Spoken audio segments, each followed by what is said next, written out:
2 years ago, we reported on an incredible heat-resistant material. The egg hasn't even begun to start cooking.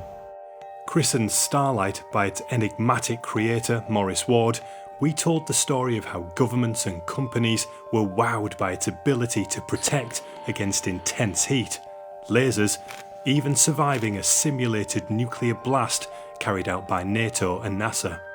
This is the white sands sample. It's incredible that this material just painted on could be so powerful. I think he was out of his depth, largely because he had something there that could easily have been big, very, very big. After Maurice's death in 2011, it was widely thought the formula had been lost forever. I know there's nobody else out there who has a formula like Starlite.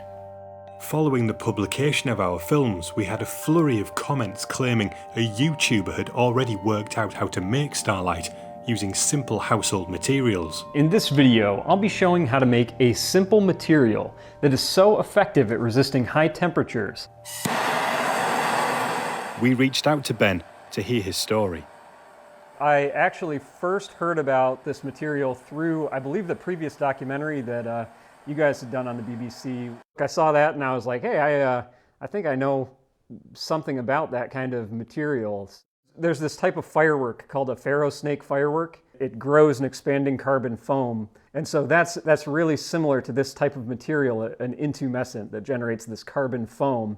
With the previous knowledge that I had about these fireworks, I was able to figure out how this material basically worked and come up with something that achieved the same results. You have to have a carbon source that decomposes into carbon when it's heated. By filling it with gas bubbles, you inflate it and you get an actual volume of air that separates yourself from the heat source. And so you have to have this carbon source and then a gas generating chemical of some kind. So these are some samples of my attempts at recreating Starlite, or at least a material that has similar properties. These are primarily made of flour as the carbon source, along with some cornstarch and sugar. And baking soda is the ingredient that provides the inflation of the carbon bubbles, the carbon foam that forms to provide insulation. So I have a torch here. I don't recommend anybody try this at home.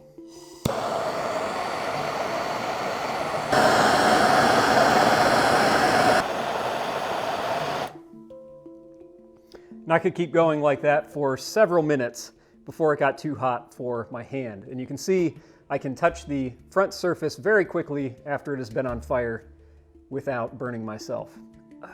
You know, a lot of people are like, oh, you've reinvented this lost material and you're gonna be a billionaire and things like that. But, you know, I've just shown how this sort of material can be made from many different ingredients. Ben's version of Starlite shows what can be achieved with ingredients you can easily find in a supermarket.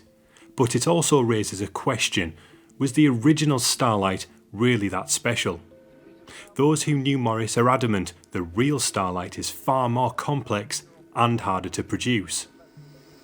We spoke to Raphael Silva, whose company Thermashield acquired all of Maurice's notes and equipment following his death. They're trying to perfect Maurice's formula and finally bring it to market. What the family gave us as part of the deal was the content of Maurice's laboratory. We also had access to Maurice's handwritten notes. Maurice left behind a formula that was 20, 30 years old. It was just outdated. If you change one single variable in the composition of Starlite, in the way you make Starlite, it changes the whole thing. Now we are fortunate enough to say we have the variables under control and we can replicate it. One potential application Thermashield is pursuing is protecting buildings and homes from fire. I live in California, we are in California, and we have been evacuated ourselves too. So we know how climate change is affecting this and how this, wildfires have become the new normal. So developing Starlite into exterior siding, into some sort of protection against wildfires is one of the key focuses of our company.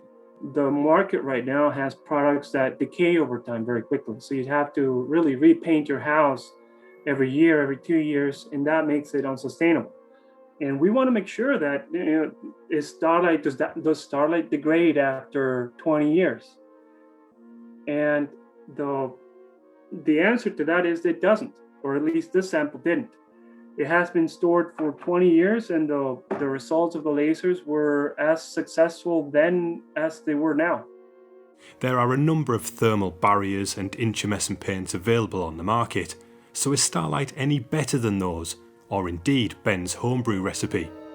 A lot of other companies make intumescent products, make really, really impressive intumescent paints. So I think they would have a big mountain to climb to prove that their product is in fact better than the existing intumescent materials on the market.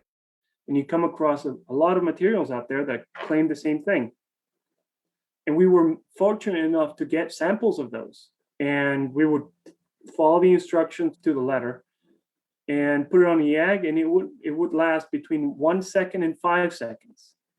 Starlite is not made of PVA, baking powder, and flour, whatever it was. One of the reasons you can't do it in your home is because some of the products are regulated.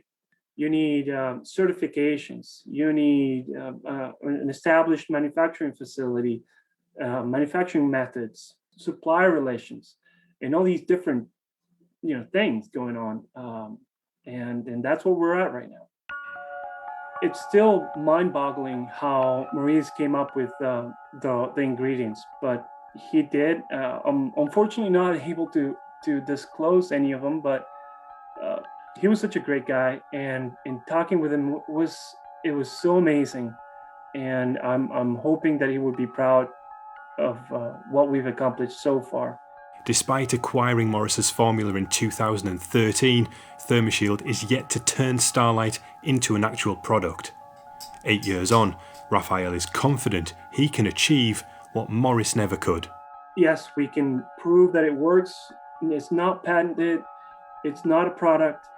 It's just a formula written down on a piece of paper.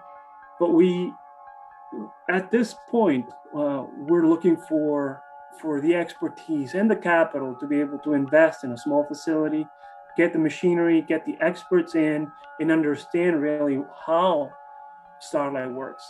Then we can scale up. You'll be off to the races after that. The egg survived.